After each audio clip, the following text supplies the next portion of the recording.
Pemahaman dan pengertian terhadap kata Melayu harus disempurnakan. Kapan dan bagaimana nama Melayu itu ada? Simak penjelasannya. Ini klarifikasi akademik agar kita lebih mengerti siapa kita dan sejatinya bangsa ini. Bahwa bangsa awal di Nusantara yang terdeteksi oleh ahli sejarah adalah bangsa yang disebut dengan nama 1. Jawi ini dimaksudkan bukan suku Jawa. 2. Madayu, Mada, Medes, Madian, Midian, Medea. 3. Cambises. 4. Skythia, Sakas, Caka kaum Aryan, ras Arya. 5. Manesah. 6. Mala turunan bangsa atau sukunya Jakun, Iban, Kadazan, Melanau, Bajau. 7. Malay. 8. Mada. 9. Madayu. 10. Malayu, bukan Milayu. Varian nama turunan keempat dari bangsa, Jawi, adalah bangsa yang bernama Skythia, Sakas, Caka, Saka. Kaum Aryan adalah kaum Saka leluhur bangsa Nusantara Indonesia yang tersebar prasasti berangkat tahun. Saka juga pada relief dasar Borobudur dengan teks literasi kata Mahecakya. Kaum Saka leluhur bangsa Nusantara Indonesia terdahulu disebut oleh dunia sebagai Yunani Skytes, Scythians, Skit, Skytes. Sanskerta, Saka, Saka, Aka. Persia kuno, Saka. Persia baru, Pashto. Latin, Sacae. Cina, Sai, Sai. Cina kuno, Sek. Assyria, Askusai, Askus. Herodotus, Skolotoi, Skolotoi. Kajian pada literasi kata-kata Mi dan Layu. Penamaan kata Malayu, bukan Milayu, baru ada dan terpublikasi sejak dimulai dari Kadatuan setelah disebut Srivijaya, yang landmarknya di situs Muara Takus di Kabupaten 13 Koto Kampar, Provinsi Riau, Sumatera, Indonesia. Di masa sebelum disebut Srivijaya, di awal Kadatuan sebelum Islam dipimpin oleh yang bernama Candranago dalam sistem kekeluargaan matrilineal. Jauh masa setelahnya yaitu masa setelah Kadatuan disebut Srivijaya, pada masa Adityawarman, tepatnya masa setelah lepas dari penjajahan Kola, dibentuklah persukuan, yaitu pada pihak laki-laki disebut Datuokpati, pada pihak istri disebut Bodi Caniago. Dari Bodi Caniago, ini mempunyai 4 adik perempuan. Dari 4 orang adik perempuan inilah kemudian berkembang menjadi 4 nama suku penerus Trah Kadatuan. 4 nama orang menjadi nama suku yaitu 1. Malay menjadi nama suku, Malayu. 2. Muni menjadi nama suku, Muniliang. 3. Jambak, tetap menjadi suku, Jambak. 4. Pito menjadi nama suku, Pitopang. Persukuan di atas tidak ada di Kadatuan pada masa pra-Islam, atau masa Kadatuan sebelum disebut Srivijaya, yang dipimpin oleh orang yang bernama Candranago. Saat itu penyebutan Kadatuan lebih dikenal dengan Indo-Dunia, dengan pimpinannya yang dikenal sebagai Sang Hyang Datu Maharaja di Raja Indo. Anaknya, Tumenggung, beranak perempuan yang bersuami kepada Perpatiah, kemudian mempunyai anak perempuan bernama Malay, Muni, Jambak dan yang bungsu bernama Pito, atau Dewi Pito. Sebutan awal literasi kata Patopang adalah para penopang, atau pertapa. Kata pertapa, atau petapa, mendapat akhiran kata ang, menjadi patopang. Asal penamaan suku, Patapang, pada masa pra-Islam adalah pa, tapa atau pertapa mendapat akhiran tambahan ang menjadi pa, tapa, ang menjadi patapang. Yang kemudian kata inilah yang dibentuk menjadi nama suku, Patapang, pada abad 7 tahun 40. Kemudian pada abad 10 tahun 10 di Indropuro kini disebut Minang dibentuk persukuan, Pitapang. Lalu di abad 13 tahun 36 setelah penjajahan Kola India. Oleh Adityawarman ada pembentukan persukuan lagi untuk mengembalikannya berubah nama menjadi suku, Pitopang. 4 suku utama hingga kini terpecah menjadi 78 suku dan di setiap suku ada istilah, Sajoratu, yaitu para suami-suami persukuan dituakan satu orang. Dalam acara adat ini tampak, Sajoratu, ini duduk satu kelompok dengan para ibu. Pertapa, atau petapa, disebut Samadi, dalam bahasa Jawa disebut Topobroto. Istilah Sunda, Tapabrata, bahasa Bali sebut dengan Upasena, budaya Sulawesi sebut dengan Kamala, dan orang yang sedang melakukan kontemplasi ini disebut Akamala.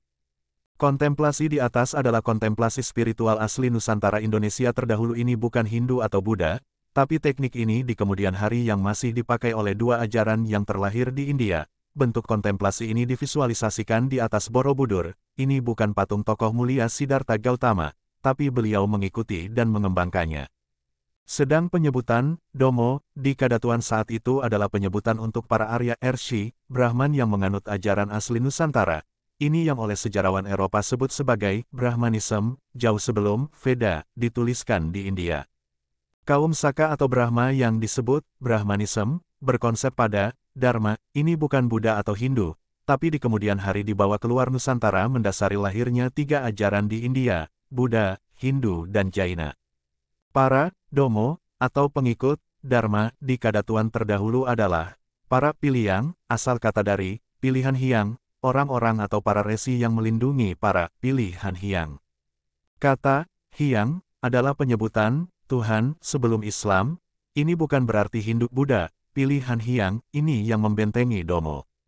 Sedang para suku Malayu adalah dominan para penasehat di Kadatuan sebelum disebut Sriwijaya, sebutan sebelum Islam disebut Malim, adalah penasehat, mereka berpencar di beberapa daerah yang disebut para Malim, hingga kini dikenal sebagai Parmalim. Kemudian sebutan ini, Malayu, terpublikasi menjadi suku Malayu setelah Islam abad 7 Masehi, di Kadatuan setelah bernama Sriwijaya. Kejadian setelahnya, saat Kadatuan dengan kota suci dan pusat pujanya mengalami penyerangan oleh Kola menyerang daerah Gasip, Siak dan keluarga Trah Kadatuan kakak dari Putih Indah Jelito, ini diselamatkan ke Sebayang, Selan, Siginggi oleh Datu Sati, kini berbentuk kesultanan. Masyarakatnya yang tinggal inilah sebenarnya suku yang tersebut bernama awal Mandailing. Berawal dari kejadian Mandala yang hilang, tersebut dengan kata singkat menjadi Mandailang. Mandala atau bentuk pemerintahan dari masyarakatnya yang hilang pimpinannya atau pucuk adatnya karena ditinggal karena huru-hara akibat penyerangan Raja Kola untuk merebut kota suci yang landmarknya kini disebut Candi Muara Takus, dahulu bernama Mongtakui. Mandailang berubah menjadi Mandaliong, terbaca dan terucap kadang menjadi Mandailiong, Mandailiang, Mandailing. Wilayah Kadatuan, pra-Islam ada, kota suci, dipimpin oleh yang bernama Candranago. Kata ini terekam menjadi nama suku, Caniago. Kadatuan, wilayahnya disebut Nagori, dengan bahasa Nagori, Nagari, ibu dari bahasa nasional internasional saat itu bahasa Sanskerta, dengan pusat pujanya, Mongtakui, dan pusat pemerintahannya di Bukit Katangka, di daerah wilayahnya pada radius 75 km yang kini disebut dengan Koto, yang memakai angka, yaitu 13 Koto, Kampar, 5 Koto, Tapung 6 Koto, Subayang 12 Koto, Kapur 9, Pangkalan 6 Koto, Gelugu 6 Koto, Rokan 4 Koto, Rajo 5 Selo, Andiko 44. Pada abad 11 terjadi penyerangan oleh penjajah kolonial. Keluarga kesultanan diselamatkan, mereka terbagi dalam 14 kelompok dan yang 12 kelompok diselamatkan ke 13 Koto Kampar yang dahulu adalah pusat Kadatuan sebelum dan sesudah disebut Sriwijaya. Keluarga kesultanan yang lain diselamatkan ke daerah Gasip, ada yang ke-5 Koto, Air Tiris, yang dikemudikan hari di abad 15 menjadi kesultanan. Di saat inilah terpublikasi kata Melayu, dan selanjutnya membentuk persukuan di antaranya adalah suku yang bernama Bendang. Perhatikan, suku Melayu beda dengan sebutan suku Malayu. Maksudnya suku Malayu, ini adalah suku yang dibentuk di Kadatuan pada masa setelah Kesultanan di Palembang terbentuk oleh putra Dapunta Hyang, Sriwijayanasa, kemudian terkenal dan disebut Sriwijaya. Yaitu masa yang merupakan 4 suku bentukan di masa Adityawarman, dan terakhir yang kelima baru dibentuk suku bernama Malayu. 4 suku utama sebelum ada penambahan suku Malayu di masa Adityawarman, antara lain 1. Domo, 2. Piliyang, 3. Patapang, 4. Bodi. Setelah 4 suku di atas baru ada suku yang bernama Malayu. Hal lain, berdasar telah akademik didapatkan sebagai berikut. Suku Melayu, atau penyebutan Melayu, ada pada masa Portugis yaitu saat kolonial menyerang dan mengeroyok Sultan Malikusaleh di Johor dan menjadi kerajaan Malaka di era setelahnya. Di masa sebelumnya yaitu setelah beliau berislam terjadi penyerangan oleh penjajah kolonialis dan diselamatkan oleh keluarga Kadatuan yang di masa inilah terpublikasi kata dan suku Melayu berdasar masa kejadian bersejarah. Masa penyelamatan itu terjadi sebanyak 3 gelombang atau 3 kali penyelamatan oleh keluarga, Kadatuan Srivijaya, yang kemudian terpublikasi nama, Melayu, menjadi nama, suku, yaitu 1. Kejadian, penyelamatan, pada abad 7 tahun 40, inilah yang kemudian disebut dengan Melayu Tuo. 2. Kejadian, penyelamatan, pada abad 15 tahun 11, inilah yang kemudian disebut menjadi Melayu Tongah. 3. Kejadian, penyelamatan, pada abad 16 tahun 39, inilah yang disebut Melayu Mudo.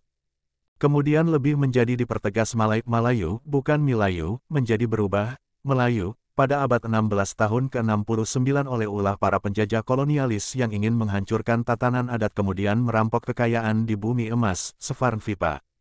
Di masa pemulihan tatanan adat akibat penyerangan Kola juga para penjajah oleh para tetua adat atau para datu di Kadatuan Srivijaya yaitu pembentukan persukuan di Ketuai, Datuk Patih, atau Datuk Nan Sabatang, dan Datuk Menggong, di Koto Batu, Batu Batikam Pasumayam, Pariangan Tanah Datar Merapi Sumbar saat ini. Di Kadatuan, Aditya Warman, sepulang dari kerapatan di Batu Batikam mengadakan kerapatan lagi di atas Bukit Malim bersama Datu Godang Cincin, yang dihadiri 44 orang datu lainnya di saat inilah mulai penyebutan, Andiko 44. Saat inilah pucuk pimpinan di Kadatuan disebut dengan, Niniok Datuok Rajo Dubalai. Throwback History of Indonesia, Exploration dan Research, by Santo Saba.